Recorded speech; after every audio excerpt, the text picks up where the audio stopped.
Good afternoon. And welcome back. I have the pleasure of introducing Paula Sussex of Sloan 1996. Paula started her career in 1988 with Coopers & Lybrand, now PwC, and after working for about 8 years, she decided to do the Sloan program, and her decision was driven by the desire to acquire new skills. Today, Paula will share with us the challenges and opportunities of working with in the charities sector. Much further ado, Paula Sussex.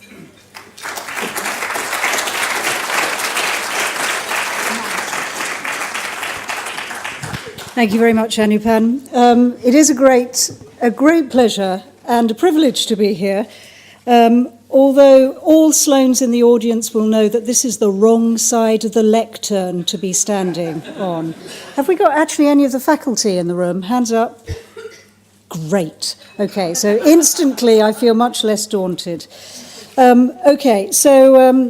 stand before you as essentially a private sector girl who for the last 2 years has been a civil servant who is the regulator of the charity sector in England and Wales, along with an excellent team and a pretty capable board. So you will understand that every now and then I have a little bit of an identity crisis, probably on a weekly basis. So while we're on the themes of people changing sectors, can I do a quick census in the room? How many of you work in the private sector? Hands up. Oh, good Lord. Okay. Have we got any public servants in the room? Well done. Let's hear it for the bureaucrats, eh? Where is that Steve Lewis? And then finally, have we got people either working in charities or who are currently trustees? I have some work to do over the next 20 minutes then, I think. A bit of proselytising to be done. Just my very final bit of census. I haven't been back to LBS for about 5 years or so. I'd forgotten how international it was. Can I do a frame of reference check? Who has not heard of Kids Company? Oh, crikey. Right. Okay. All right. So if you're hopefully sitting next to somebody from the UK, they can translate this particularly sort of British lens on the not-for-profit sector. So, and I will try and do so as I go along. So the irrepressible team at Sloan 2015, who are quite scary with their energy levels, said, you must tell people why you did this. I thought, I don't know, it was a moment of madness. I think I heard a colleague before saying it was a sort of why not moment. But genuinely, why did I come out of the private sector, for which I have the hugest respect?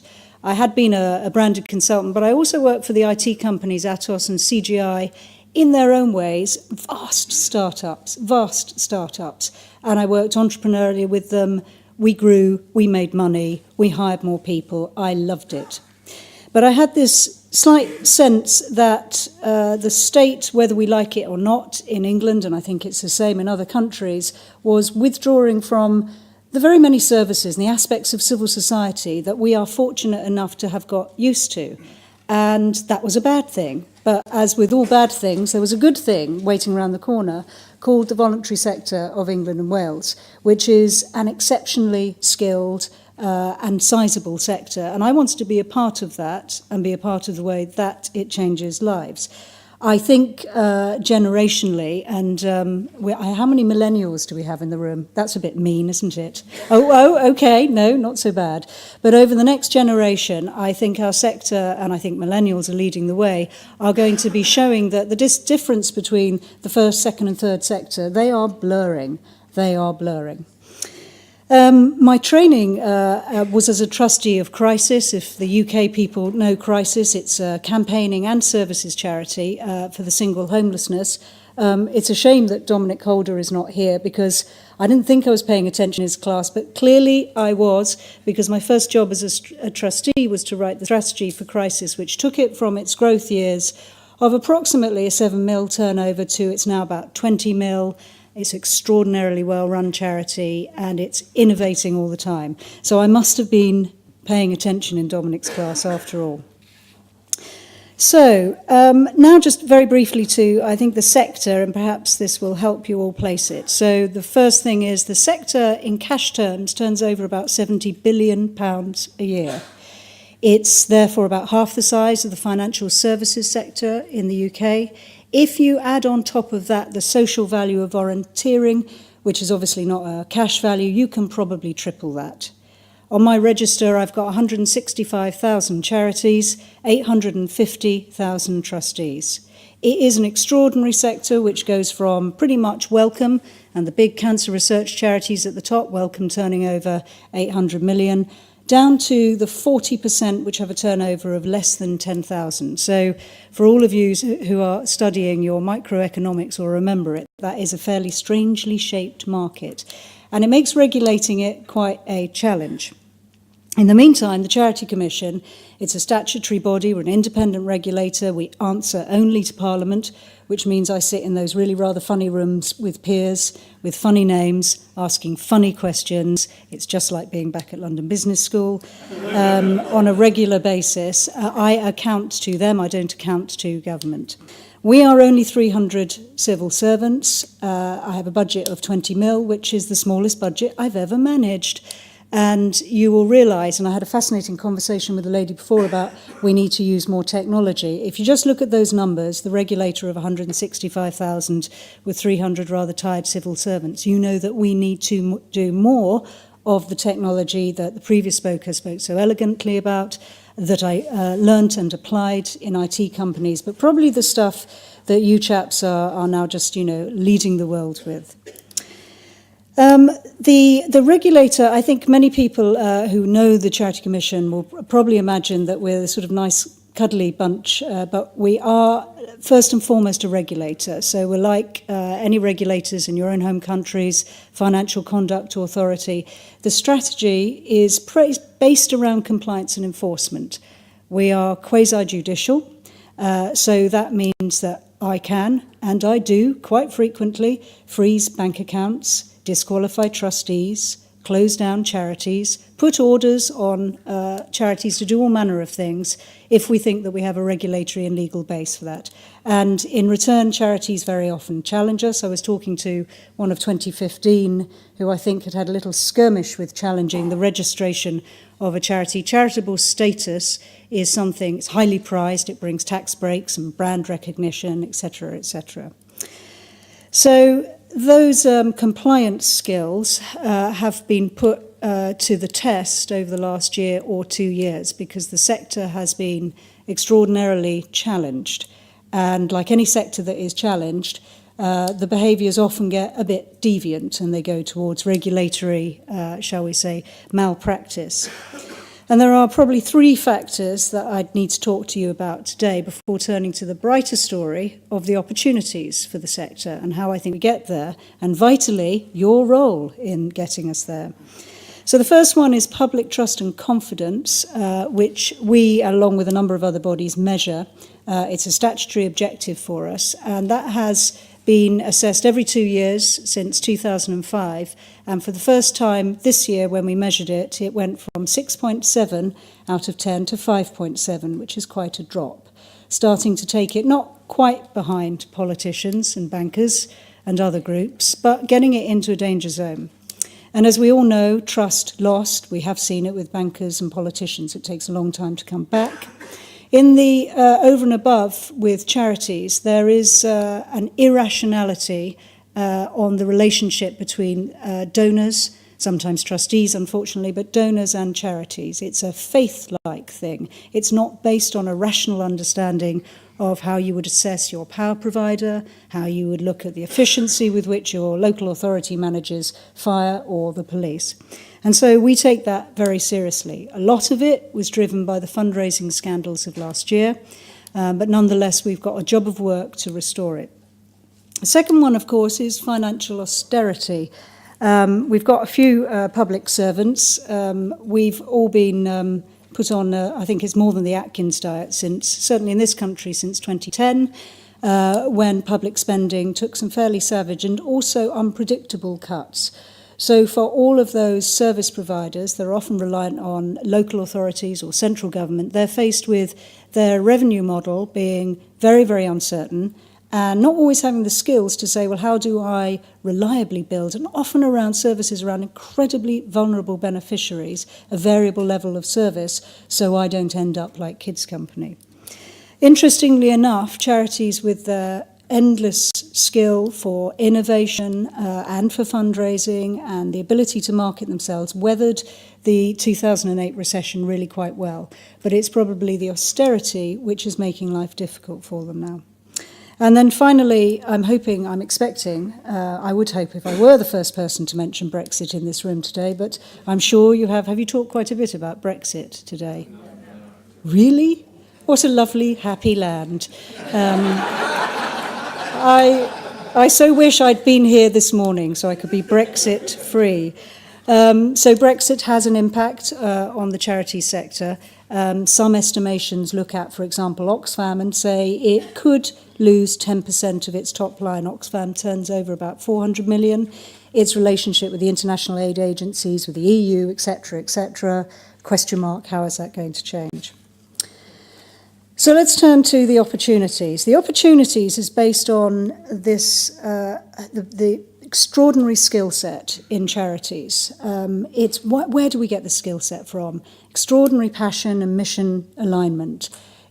We regulate, but we regulate on quite a number of narrow items, so therefore the innovation in charities never ceases to amaze me. Charities have a brand permission, they have a brand reach, they can get out to parts of the community in places that the private sector sometimes can't, and the state sector is probably not doing so. So there's never really been an issue with technical skills or the ability to thrive and survive and to innovate and adapt. The challenges, I think, or rather those opportunities need to be shored up by an increase in, or a raising of the bar in leadership and governance. And this is something that, and again, this all comes back to me, if probably not from Dominic's session, but then from certainly the organisational behaviour. And we have a model which is based on trustees in governance. So along with all three of the sectors, the stewards or the guardians of charities are trustees. And in the third sector, the charity sector, it's even more acute. So for those of you who do remember Kids Company, we have an open inquiry on Kids Company at the moment, so no please questions on Kids Company. You'll remember that the focus was not only on its founder, Camilla Batman-Gellish, but also on the chair and the trustees, and that's because in charity law, trustees are responsible. And as with all sectors, we are looking at now, well, what do we need to change to improve the quality of trusteeship? Trustees are unpaid for the most part. They are a few of you, not enough, underline, in this room. But nonetheless, they need more support and training. We know that. How can we get that to them? The Commission is a regulator, but we're an institutional player, so it's been an absolute pleasure to connect the Claw Social Foundation with the LBS Leadership Institute. I hope they can do something via Dominic Holder. So that is one area where we as a bit plot player can say we need to raise the bar on the skills that trustees need. The second question I have, and for those of you who remember, I'm so sorry my references are UK-based, the Lord Davis report that questions did we have enough women on executive and non-executive boards, is have we got the pipeline of supply right? Of my 850,000 trustees, I haven't yet looked in too much detail in the demographic. I can tell you that the average age is 59, which raises a bit of an eyebrow for starters. I don't want to look at the rest of the demographic. I know it's probably not the best. So we have certain segments going into trusteeship. It isn't broad enough. So what do you do when you want to fix the supply side in any market? Just increase the funnel. You widen the funnel.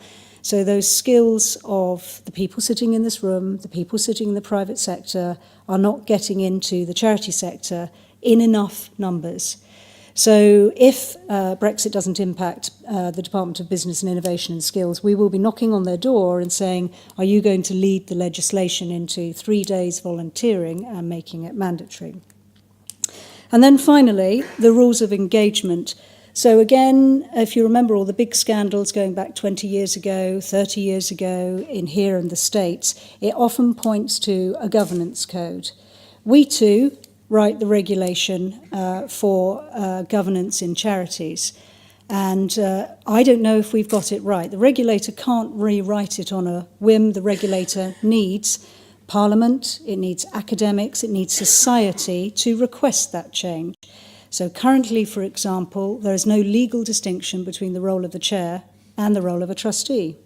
I don't know if that's right. I go back to the fact that you have to ask us permission if you want to pay a trustee. Is that right in a modern, complex age where you're looking for some very, very complex business skills, particularly for these organisations with a turnover typically of over £100 million? We don't know what the answers to this, but we are supporting a number of initiatives in the UK, and I'm delighted to say that one of those rather strange and formulaic committees in the Lords has taken a year out of its schedule to focus on just the issue of the sector and charity governance. So we're very much hoping that some of those reforming changes will take. I think speaking to the previous speaker, I don't know if he's in the room, who said, man, this all moves slowly, these regulators, the public sector. Yes, it does, but we can be patient. So this sector has been doing amazing work since the time of the first Elizabethan statute. The first Elizabethan statute, 1601. So I think we can wait for a couple of years before we get to the best quality of governance that we can provide to our charities of England and Wales. I will stop there. Thank you very much. Any questions?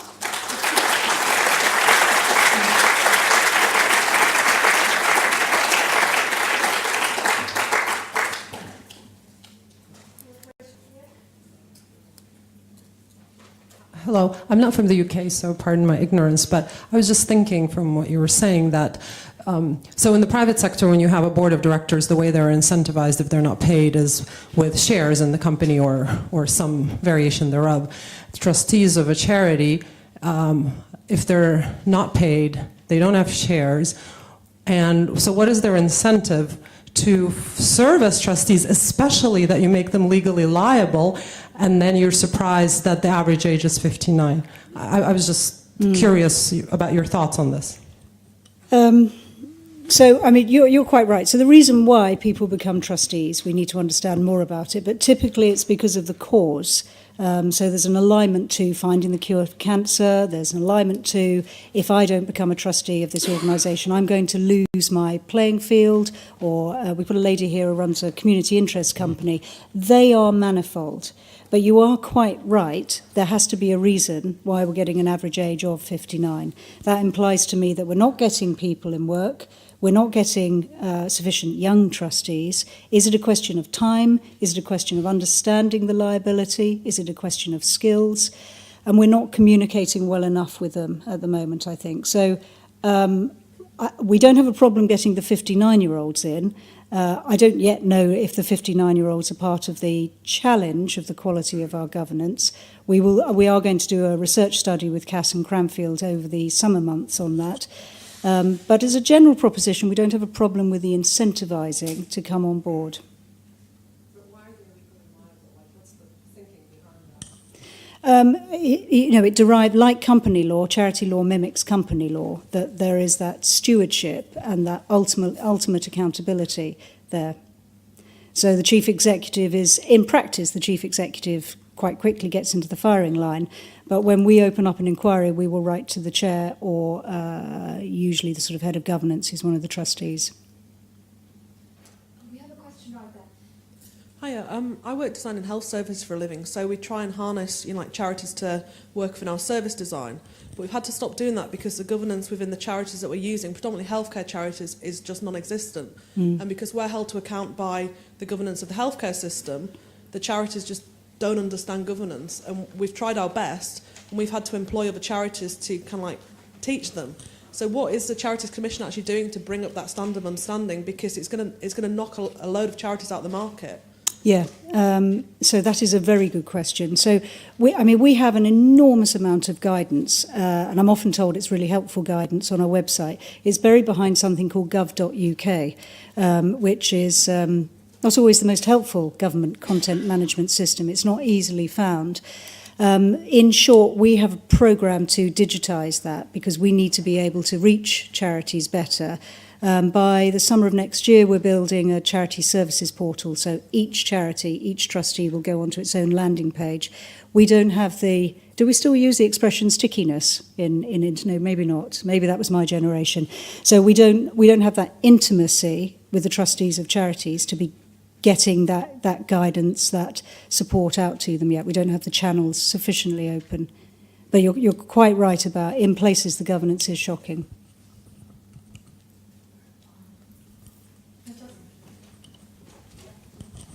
Hi, I'm a director on the board of directors for a 501c in the United States.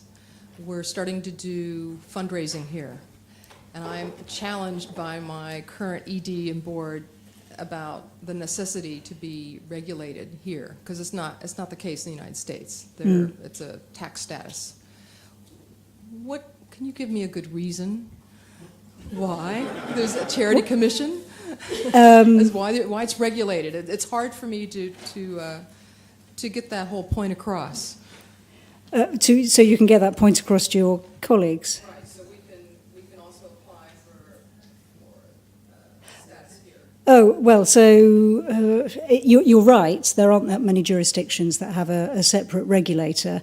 We've been around that debate a few times. So the reason why there is a charity commission is simply that our breadth, we've been going for 150 years, our breadth and understanding of the sector, also our ability to support and guide is something that our revenue authority here just does not have the skills or experience to do that.